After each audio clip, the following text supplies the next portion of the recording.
অনেক দিন ধরে কোনো বড় ভিডিও তেমন আপলোড দেওয়া হচ্ছে না, তো পুরো ভিডিওটি না টেনে দেখার অনুরোধ রইল। হ্যালো এভরিওয়ান এন্ড আসসালামু আলাইকুম। নতুন আরও একটা ভিডিওতে সবাইকে ওয়েলকাম করছি। আজকে শেয়ার করব আমি কিভাবে খুব মজাদার মুরগির মাংস রান্না করি সেই রেসিপিটা, এবং সাথে থাকছে গুরুত্বপূর্ণ একটি কথা। আমরা অনেকেই আমাদের বিয়ের আগের জীবন এবং পরের জীবনের মধ্যে পার্থক্যটা ঠিক বুঝতে পারি না, যে কারণে অনেক ধরনের সমস্যার মুখোমুখি আমরা হই। প্রেম আর বিবাহিত জীবন কিন্তু এক না। কয়েক বছর প্রেম করে বিয়ে করার পরে আমরা মনে করি এটাই আমাদের জীবনের পরিপূর্ণতা, কিন্তু এটা পুরোটাই ভুল। একজনকে ভালোবাসলাম এবং তাকে যে কোনো মূল্যে পেয়ে গেলাম মানেই আমার জীবন ধন্য হয়ে গেল, আমার জীবন পূর্ণতা পেয়ে গেল, এমনটা ভাবা নিতান্তই একটা বোকামির কাজ। আসল জীবনটা শুরু হয় বিয়ের পর থেকে, আর বিয়ের পরের জীবনটা একসঙ্গে ভালোবেসে মৃত্যু অবধি থাকতে পারাটাই হচ্ছে সাকসেস। 5 বছর প্রেমের পর বিবাহ করে তৃপ্তির ঢেকুর তুলে নিজেকে সাকসেস ভাবা বহু লোকের সম্পর্ক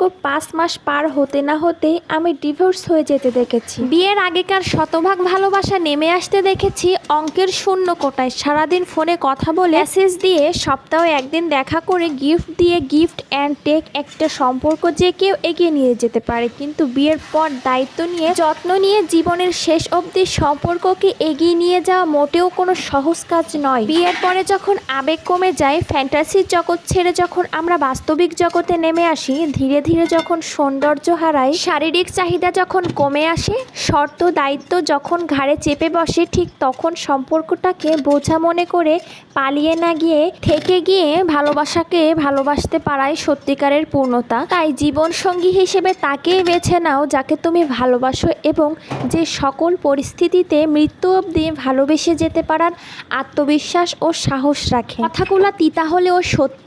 আমাদের সবসময় মনে রাখতে হবে, প্রেম করে প্রিয় মানুষকে বিয়ে করতে পারাই পূর্ণতা না। আমাদের সবাইকে এই জিনিসটা খুব ভালোভাবে মনে রাখতে হবে, বিয়ে করার পর ভালোবেসে মৃত্যু পর্যন্ত একসঙ্গে থাকতে পারাটাই সত্যিকারের পূর্ণতা, যেটা সবাই পারে না। তো আমার কথাগুলো আপনাদের কেমন লাগলো? যদি কথাগুলো ভালো লেগে থাকে একটা লাইক, কমেন্টস অ্যান্ড শেয়ার করে দিয়ে পাশে থাকবেন, পাশে পাবেন ইনশাআল্লাহ। তো এরই সাথে আমি আজকে কি রান্না করলাম সেটা বল। আমি সবসময় এভাবেই মুরগির মাংসটা রান্না করি। তো আজকে মুরগির মাংসের ভিতরে কিন্তু গোটা রসুন ও চুই ঝাল ইউজ করেছি, যেটা মুরগির মাংসের স্বাদটাকে আরও দ্বিগুণ করে দিয়েছে।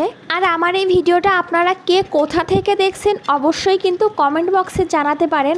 তো খুব সুন্দর মতো মশলাগুলোকে আমি মাংসের সাথে কষিয়ে নিয়ে ঝোলের পানি অ্যাড করে দিয়েছি, এবং ঝোলের পানিটাও প্রায় শেষের দিকে চলে এসেছে, মানে মাংস রান্না আমার প্রায় কমপ্লিট হয়ে গিয়েছে। আমি সব শেষে এখানে ভাজা জিরার গুঁড়া এবং একটু গরম মশলা ছিল, তো দুটো মিলে একটি গুঁড়ি করে এখানে অ্যাড করেছি, এবং এটাকে এখন আমি চুলার উপর থেকে নামিয়ে নিয়ে আরও কিছুটা গরম মশলা গুঁড়ি আমি এর উপরে ছড়িয়ে দিব, এবং এটা ঢাকা দিয়ে রাখার পর আরও কিছুটা কালারটা একটু ডার্ক হয়ে আসবে এবং ঝোলটা আরও একটু শুকিয়ে আসবে। তো আপনারা মুরগির মাংস কে কীভাবে রান্না করে খান? যদি এভাবে একদিন ট্রাই করার অনুরোধ রইল, একবার এভাবে ট্রাই করে দেখবেন। এভাবে মুরগির মাংস রান্না করলে অনেক বেশি স্বাদ হয়। আমার হাজব্যান্ড আমার হাতের এই মুরগির মাংস রান্নাটা অনেক বেশি পছন্দ করে। তো আজকের ভিডিওটা এ পর্যন্তই। ভিডিওটি ভালো লাগলে একটা লাইক, কমেন্টস অ্যান্ড শেয়ার করে দিয়ে পাশে থাকবেন, এবং পুরো ভিডিওটি দেখার জন্য ধন্যবাদ সবাইকে।